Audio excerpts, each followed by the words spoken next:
Thank you for joining. This is Live with Miami's Community News, and I'm Michael Miller. We have two special guests today. Why don't you go ahead and introduce yourself? Hi, Michael. Good afternoon. My name is TC, short for Tarif Chowdhury. Okay. I'm the CEO at Encompass Health Rehabilitation Hospital of Miami. Okay, and Michael, my name is Kira Standik. I'm the Business Development Director at Encompass Health Rehabilitation Hospital of Miami as well. all right. And first, tell us about Encompass Health from a corporate point, and then specifically about Encompass Health here in Miami, right off Old Colored and 206th Street. So I'll take that question as far as our national brand awareness. So it's Encompass Health. We are the largest provider of acute rehabilitation services nationwide. So we have over 150 acute rehab hospitals nationwide. We have 2 hospitals in Puerto Rico as well. In the next 2 years, we're expanding another 6 to 10 hospitals. And really it's because the need for rehabilitation services is out there throughout the nation. As the population continues to age and healthcare continues to advances, acute rehab is one of those service lines that's rapidly growing, and Encompass Health prides themselves in the service that we provide to that community. So that's the advantage of getting older. You get to take advantage of all this healthcare. That's one way to look at it. That's one way to look at it. Out Yes. there. Not that I'm at that point, but how did you get into this business, Carol? I worked in healthcare. I actually worked at Baptist Health South Florida, and I've always been eager to work directly with patients and provide help to them.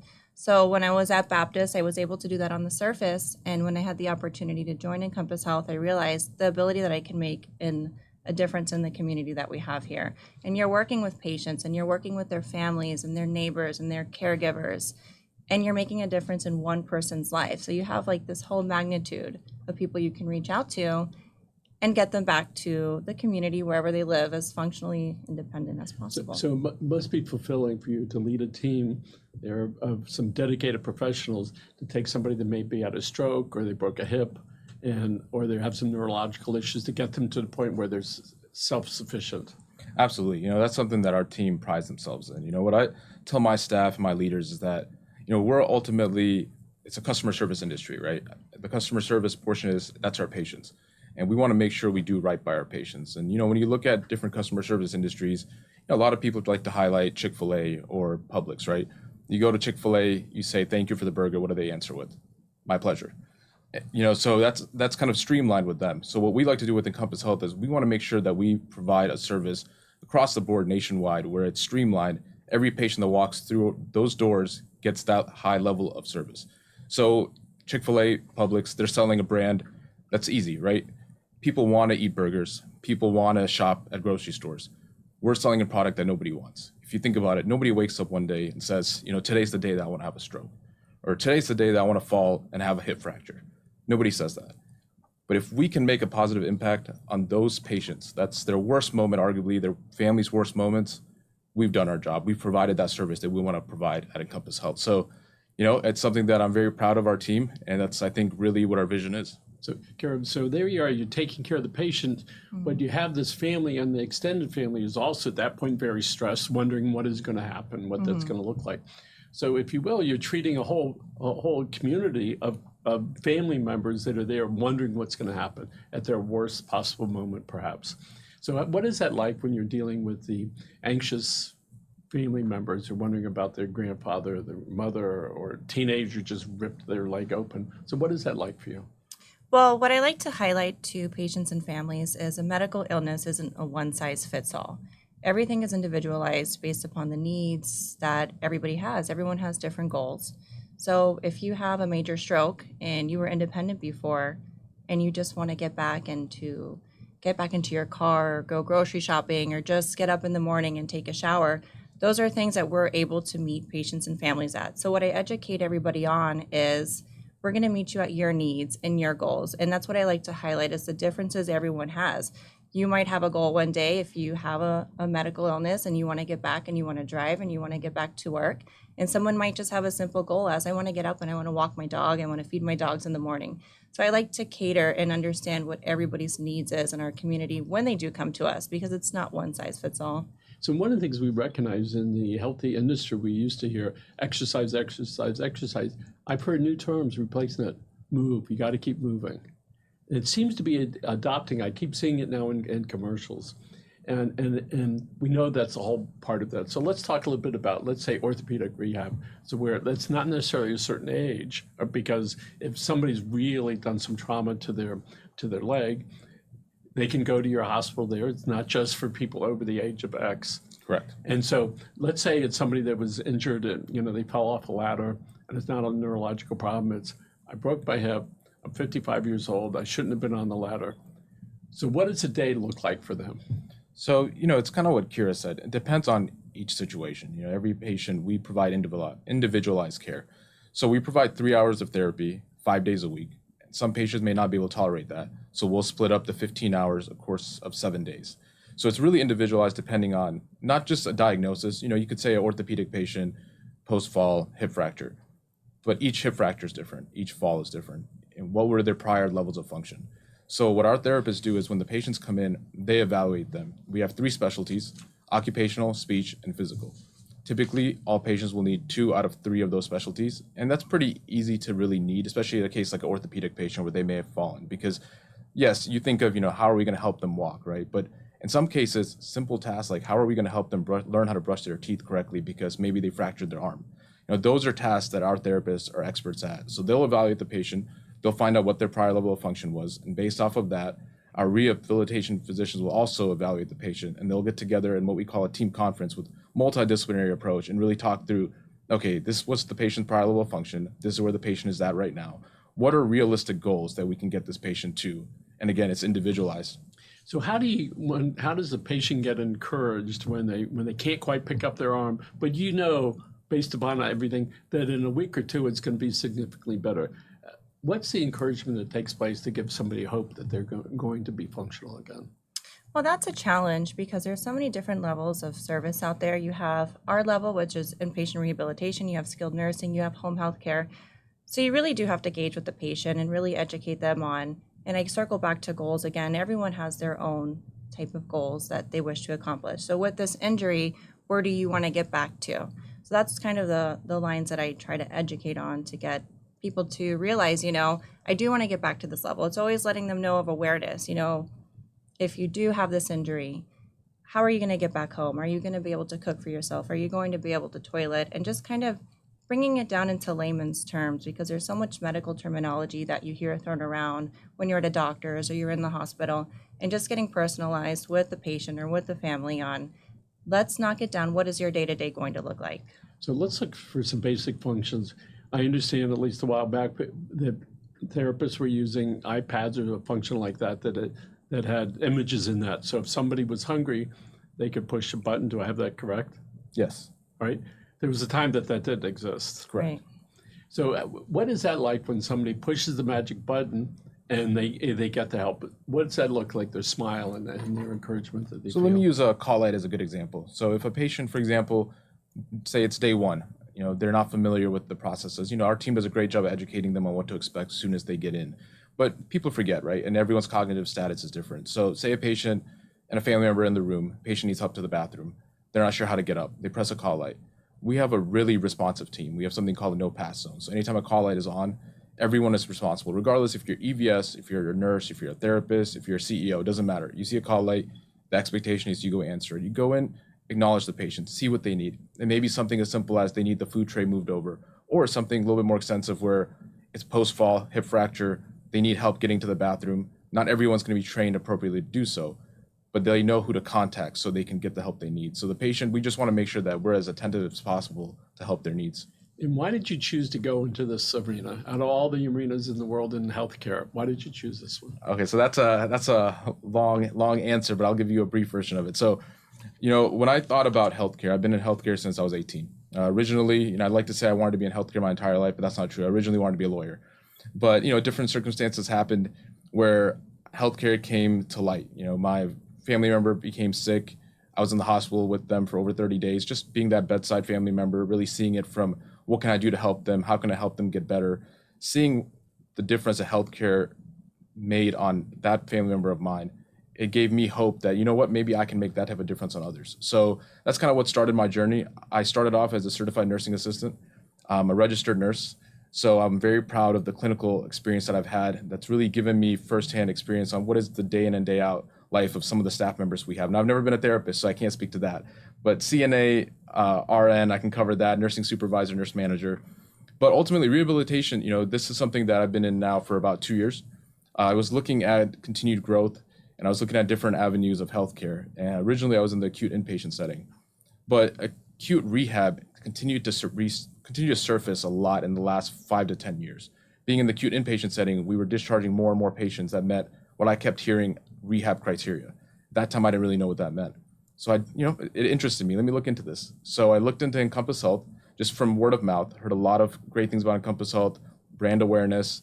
So I had the opportunity to tour at one of the Encompass Health hospitals, and it really stood out to me. And I remember I was touring it with the CEO of that hospital, and when I was leaving, he shook a patient's hand, and it was so much celebration around it. And it stuck out to me because I'm wondering, from my aspect, what's the celebration for? It was just a handshake, right?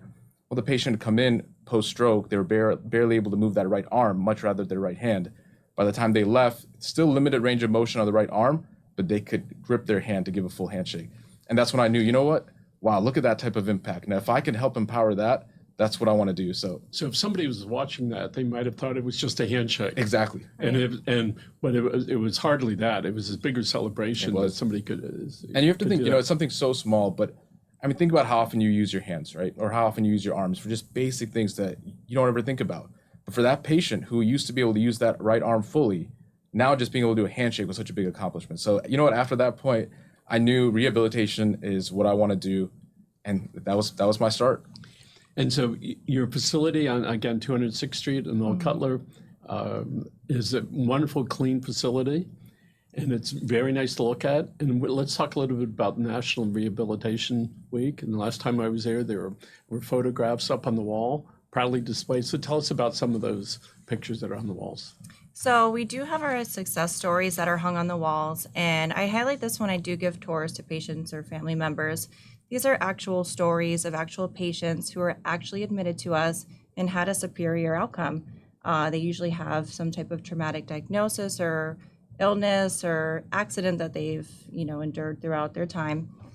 They come over to us and we highlight the positive gains that they have. So you'll see these success stories everywhere. And I just love to go back to the fact and say, someone started out here, they took a chance, they came to our hospital, and this is where they turned out to end up at, to get back to where they wanted to be. And let's talk about your dedicated staff that's made a decision. This is where I want to be. This is where I enjoy working with patients that really need this, so we can rehab them differently, working in acute care, they have surgery, and 3 days later, or maybe the same day, all right, good luck, go home and figure it out. Yeah. So how do you get the people there, and why do they stay? So, getting the people there is making sure that they're aware of what acute rehabilitation services is. Nursing schools, therapy schools, they're become more adapt to what we're doing. And we have more rotations that go through not just Encompass Health Miami, but majority of the Encompass Health hospitals nationwide. So, there's good exposure. So as staff are training, as they're getting their licensure, they're able to know, this is maybe an area that interests me. We're very fortunate to have amazing staff. And they're dedicated and they're passionate about acute rehabilitation services. They want to see that patient progress. They want to make that difference. So, getting the staff to stay, I'm very fortunate in that. The team in Miami is a great team. They're so devoted to the patients, but they're also devoted to each other. So I think it goes back to the culture, right? It's a culture about putting the patient first, really highlighting the outcomes. How can they make a positive impact in that patient's life? But then also having that culture where you're together, you're with your coworkers. Not every day is gonna be a great day, right? Not every story is gonna be a success story. You want as many of them as you can, but you're not always gonna get those wins. There's losses. There's times that we're not able to progress the way we want to, but our team sticks together and they ultimately put the patient first. So, Kira, when somebody goes home after the staff has taken good care of them, what is the look on some of the family members? And what do they tell you, some of their concerns as they're about to get into the car and then take them home for the first time since their accident?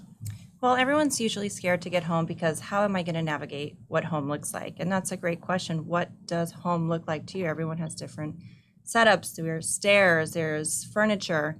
So one thing I do like to advertise that we do offer and we do provide is we do have our physical therapists who are able to go into the house and kind of help navigate any type of concern that a patient or fear that a family member has. How is this patient going to handle themselves at home with the right services, and how are they going to navigate around? So we try to put a little bit of ease with that to already have those fears kind of knocked out by the time they're ready for discharge. And so often it's simple things like, family members, you like to have the whole house dark. Maybe it's time you start putting the lights there throughout the house. So when grandpa's walking around in the middle of the night because he can't sleep, at least he's going to be able to see. Yeah. So we took it a little step further. What we did was, and that's a great example, what we did is this year specifically, we created a home evaluation program, and that's what Kira was alluding to. So if you have those patients and family members that are concerned, will my loved one be safe at home? And we want to make sure that we provide that comfort that, yes, we're making sure they have a safe environment to go home to.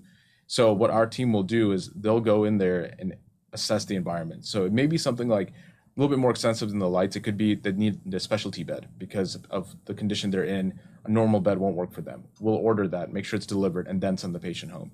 It may be where they have a ramp to get up, but they used to have stairs, but now the patient needs a wheelchair. So we would assist them with who can they reach out to get a ramp set up. So really it's accommodating what may be the prior level of function, but what may also be their new way of life. So the uninitiated family members, sometimes they go into shock and they go, I didn't think about shower bars and all this stuff that's going to happen. And you walk them through that process. Absolutely. And so often family members, I used to be in this arena, would call and they would be like, I don't know what I'm going to do with grandpa because he's got all these problems. Sometimes it's having the conversation with them to get them to calm back down and to go over each of those steps. It's kind of what I alluded to it early on. What is most likely that patient, their family members, worst day or worst experience, it's a life-changing matter for them. So our goal is to just try to give them as much ease as possible. Now, I can't say that, 10 times out of 10, we send the patient home and the family members don't still have some hesitancies. There's always going to be some level, right? But our goal is to try to at least give them the much comfort as we can that, your loved one will be safe at home. And look, if you still need help when you get home, you have our number. You know the services we can provide. We may set them up with home health. So we just like to do what we can to make sure that they feel as comfortable as possible, because it's, for a lot of them, it's the first time that they're going through something like this. And here we've had two ladies in the last 5 years, both broke hips, and you know what? And they're back at work. It's excellent. Right? Excellent. They're back at work. Where'd they get rehab? Was it Yes. Encompass? You don't have to answer that. I'm just kidding. And it was amazing. And they were one was 65, then was 71, 72, fell over, broke a hip, somebody had whatever it was. And to see them back working, it's an amazing process that what the human body can go through. And of course they made the adjustments, but we're not all 40 years old again. And so it is a little bit different. Yeah. So let's talk about National Rehabilitation Week, how you're celebrating that, and how across the country, the recognition that's being brought forth. Why don't you tell us, Kira? Well, we always like to highlight our employees and the services that we provide. So whether it's recognition in-house, we have a celebration today, which is Twin Day, and everyone's dressed up, and we're just lifting up the mood. Did you say twin? Twin Day. TWIN. Yes, TWIN. Yes. So we have peanut butter and jelly. They are one of sets of twins from our admissions team. And just kind of bringing funness and awareness around education on rehab. So we start in-house. We also bring our services outside where we educate our referral sources and encourage them to come in and tour our facility and have a fun type of education. This is not always serious. It is medical, but we can make some fun and some light into it. And definitely, like I said, the employee recognition, because if it's not for our employees who are putting the hard work in, it's no one else. So definitely recognition and fun. Okay. And from your end, so tell us some things that you're doing to draw some awareness during this time of the year. So a lot of it for National Rehabilitation Week, it's such a big week for the services we provide. So some of the items we're doing is during lunch hour, we're demonstrating a lot of the different equipment that we have that are specific to acute rehabilitation and how they benefit patients. So, something you said earlier about the iPad and how technology is advanced. So, for example, yesterday we had an iPad out there that we could have family members, other patients come and see, and it's for memory recognition. So you would click a picture, it would be blank, and it would populate a picture. And then you keep clicking other blank boxes, it populates pictures. And you have to try to match the boxes that are alike. It may seem simple, right? But for a patient or a family member that has a cognitive deficit, that can really help them progress in the right direction. So really highlighting the technology that we have But also, we're having others come in, previous patients that were here, tell their story, tell it to the community. So we're inviting community members in, we're inviting patient family members, we're inviting other acute care hospitals. We want them to see what we do, and what better way to find out is unless it's from direct patients. And certainly testimonials Yes. help a lot. Even though the break might be a little different from a concept point. Look, there was somebody that broke their hip. Yep. 3 months later, back at work, maybe even 2 months. And certainly there was a great awareness for us here. Look, it's the drive of the person, and they wanted to do that. And medicine's an amazing thing, and getting that support. So let's talk about things that Encompass is involved in the community. Can you share that with us? So that's a long list, but to give you some specifics, so stroke awareness. So Encompass Health, we do a great job of providing resources to the community regarding stroke awareness. And what are the signs and symptoms? Stroke support groups. What can we do to help patients that have had strokes? If you're say you have a stroke, you call 911, you end up at the hospital. What are your next steps? Because like you said, 2-3 days, you may be discharged out. So where do you go from there? So really creating awareness, there's multiple different areas we do that with, but stroke is one that I would really love to highlight because it's something that our team really prides themselves at. And, stroke it's something that can be a scary experience, but we try to bring that comfort with, look, you have support here, you have support groups you can attend, and we do the support groups in-house. And lots of times the treatment for a stroke, when it is immediate, the outcome is a whole lot better than wondering about whoever it is and wondering, if they're having a stroke. Absolutely. So 911 is a really good way to go with that. And certainly they can find out some tests that people can do to figure out if there's a medical problem. Many years ago, my father had had a stroke. He was essentially dead. 6 months later, he was walking around. He lived for 15 years. Wow. After that. He's dragging his arm, right? But he could communicate. And we understood that's the level of function.